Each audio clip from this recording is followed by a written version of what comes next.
Assalamualaikum warahmatullahi wabarakatuh. Halo semuanya. Perkenalkan, nama saya Sri Herianti dengan akhir NIM 100. Baik, pada kesempatan kali ini saya akan membahas salah satu topik yang penting dalam perilaku organisasi, yaitu kepribadian dan nilai. Dua hal yang sangat berpengaruh terhadap bagaimana seseorang berperilaku dan berinteraksi di tempat kerja. Yang pertama itu ada kepribadian. Secara sederhana, kepribadian adalah keseluruhan cara seseorang bereaksi dan berinteraksi dengan orang lain. Kepribadian seseorang bisa terbentuk dari faktor keturunan dan juga berpengaruh lingkungan. Salah satu teori kepribadian yang terkenal adalah Myers-Briggs Type atau MBTI. MBTI membagi kepribadian menjadi 4 dimensi utama. Yang pertama ada extrovert versus introvert.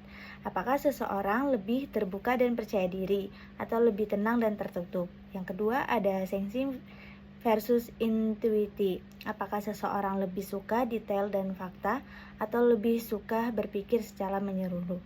Dua, thinking versus feeling. Apakah lebih mengandalkan logika atau perasaan dalam mengambil keputusan? Yang keempat ada judging versus perceiving. Apakah seseorang lebih terstruktur dan terencana atau fleksibel dan spontan? MBTI membantu kita memahami cara berpikir dan gaya berinteraksi seseorang dalam bekerja. Terus ada model kepribadian 5 besar atau Big Five model. Selain MBTI, ada juga model kepribadian 5 besar atau Big Five model. Model ini menjelaskan 5 dimensi utama kepribadian, yang pertama ada ekstraversi, itu menggambarkan seseorang yang ekspresif dan percaya diri. Yang kedua ada agreeableness, yaitu sifat ramah, kooperatif, dan mudah bergaul. Yang ketiga ada constitutiveness, yaitu sikap kehati-hatian, bertanggung jawab, dan disiplin. Yang keempat ada emotional stability, yaitu kemampuan untuk tetap tenang dan tidak mudah stres. Yang kelima atau terakhir ada openness to experience, yaitu keterbukaan terhadap ide atau pengalaman baru. Kelima dimensi ini sering digunakan dalam rekrutmen atau penilaian kinerja karyawan karena bisa menunjukkan kecocokan seseorang dengan suatu pekerjaan. Terus ada juga drug trait.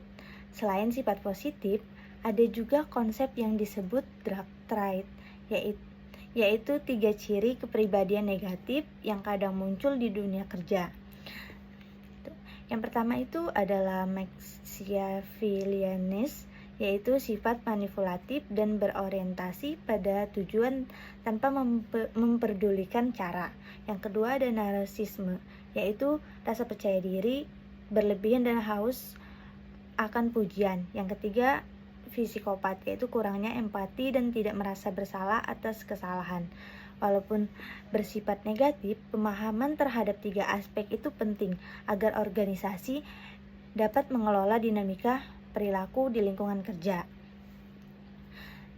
Terus ada teori kekuatan situasi dan aktivasi sifat. Ada juga teori yang menjelaskan hubungan antara pribadi dan situasi. Teori kekuatan situasi menyebutkan bahwa perilaku seseorang tergantung pada seberapa kuat aturan atau norma di situasi tersebut. Situasi yang jelas, konsisten, dan memiliki batasan ketat biasanya membuat semua orang bertindak serupa. Sedangkan teori aktivasi sifat menjelaskan bahwa sifat tertentu akan lebih muncul ketika situasinya mendukung. Misalnya, seseorang yang ekstrovert akan lebih aktif ketika berada di lingkungan sosial.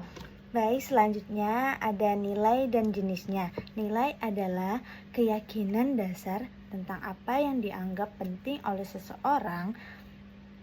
Nilai membentuk dasar dari sikap dan motivasi seseorang dalam bekerja. Nilai dibedakan menjadi 2 jenis. Yang pertama, ada nilai terminal, yaitu tujuan akhir yang ingin dicapai. Misalnya, kebahagiaan atau kesuksesan.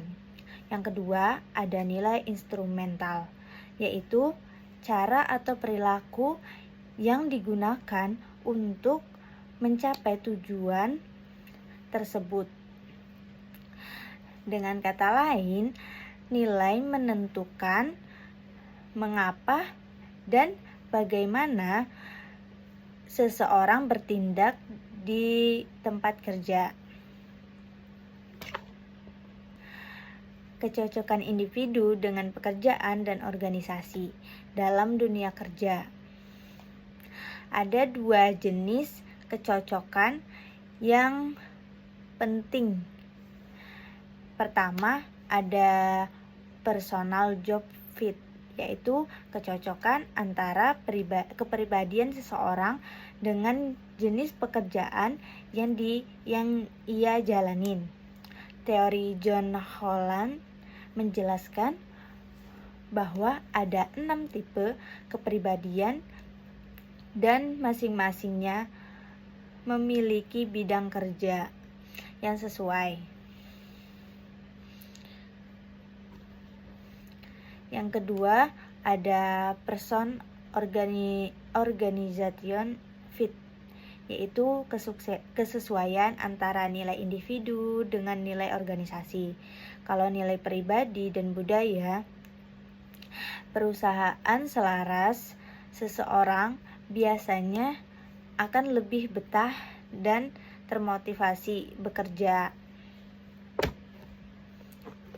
Jadi, dapat disimpulkan bahwa kepribadian dan nilai sangat mempengaruhi perilaku seseorang di tempat kerja.